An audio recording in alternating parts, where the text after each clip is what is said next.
हरि ओम।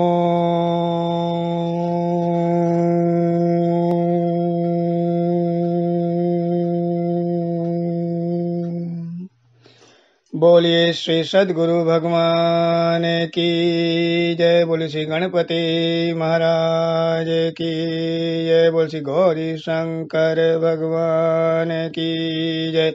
बोलिए श्री अम्बे मात की जय। बोलिए श्री लक्ष्मी नारायण भगवान की जय। शांताकारं भुजगशयनं पद्मनाभं सुरेशं विश्वधारां गगनसदृशां मेघवर्णां शुभांगं लक्ष्मीकान्तं कमलनयनं योगिविदर्यानगमयं वन्दे विष्णुं भवभयहरं सर्वलोकैकनाथं वन्दे विष्णुं भवभयहरं सर्वलोकैकनाथं। बोल श्री लक्ष्मी नारायण भगवान की जय। श्री माघ मास महात्म्य कथा 17वां अध्याय, सप्तदश अध्याय।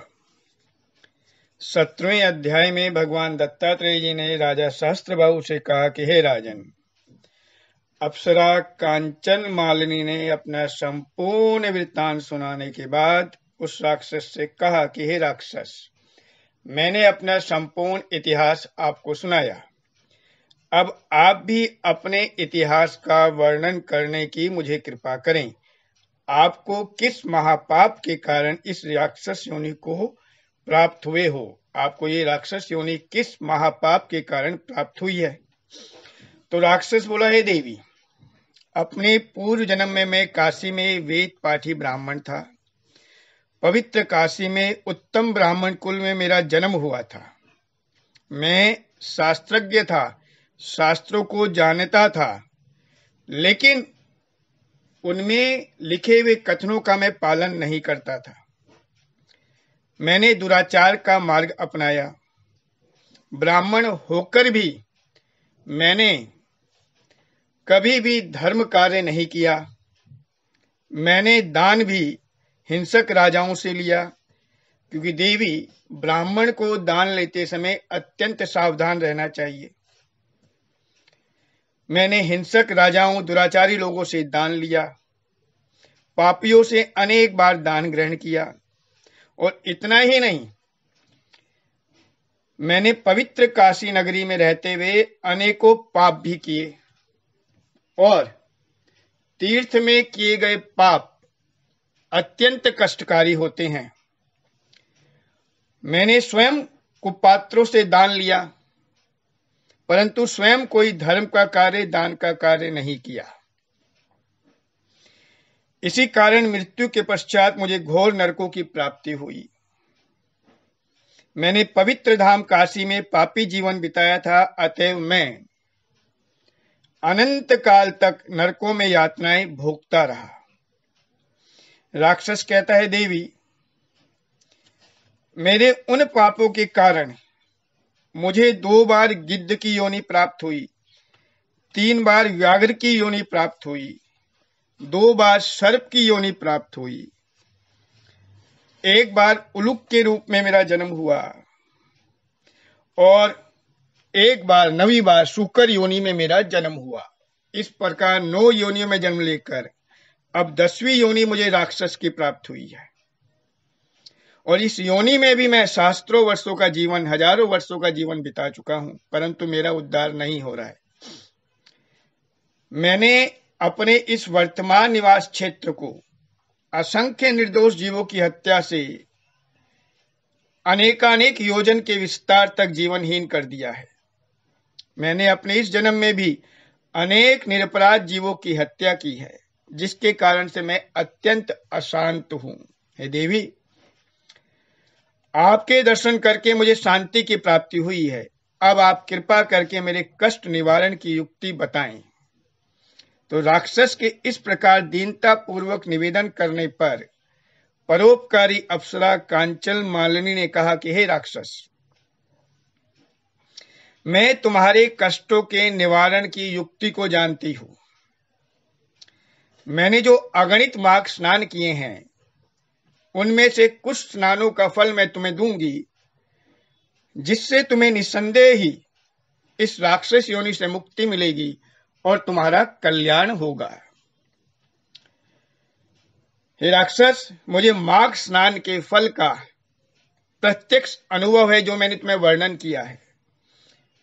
इतना कहकर अप्सरा कांचन मालिनी ने अपने वस्त्र निचोड़कर तथा हाथ में जल लेकर संकल्प कर अपने माघ स्नान का फल उस राक्षस को दान कर दिया।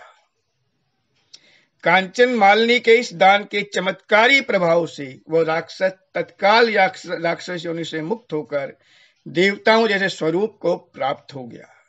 उसी समय स्वर्ग से देवदूत विमान लेकर उसे लेने के लिए आए। जाने से पूर्व उसने नतमस्तक होकर अप्सरा कांचन मालिनी से कहा, हे माता, आप मेरी गुरु भी हैं, आप मेरी माता भी हैं। आपने पाप कर्मों तथा दुखों से मुझे मुक्त किया है। अब मैं यहां से प्रस्थान कर रहा हूं। आप मुझे कुछ पवित्र उपदेश दीजिए, शुभ कर्मों का उपदेश दीजिए, जिन्हें मैं आगे भी करता रहूं।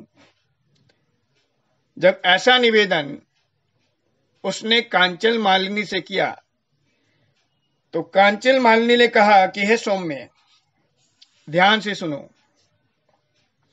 जीव हिंसा से सदैव दूर रहना चाहिए। भगवान का भजन और धर्म कार्यों में लीन रहना चाहिए। पर छिद्रान्वेषण तथा पर निंदा से दूर रहना चाहिए, अर्थात दूसरों की चुगली नहीं करनी चाहिए।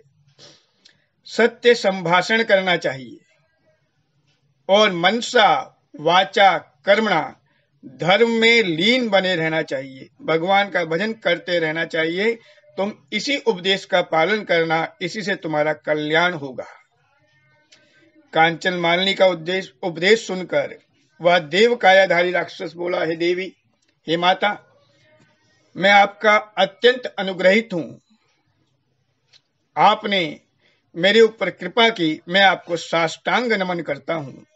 ऐसा कहकर वो राक्षस, जो देव कायाधारी अब हो गया था, विमान पर बैठकर देवलोक को चला गया तथा अप्सरा कांचन मालिनी भी आकाश मार्ग से कैलाश पर्वत पर चली गई।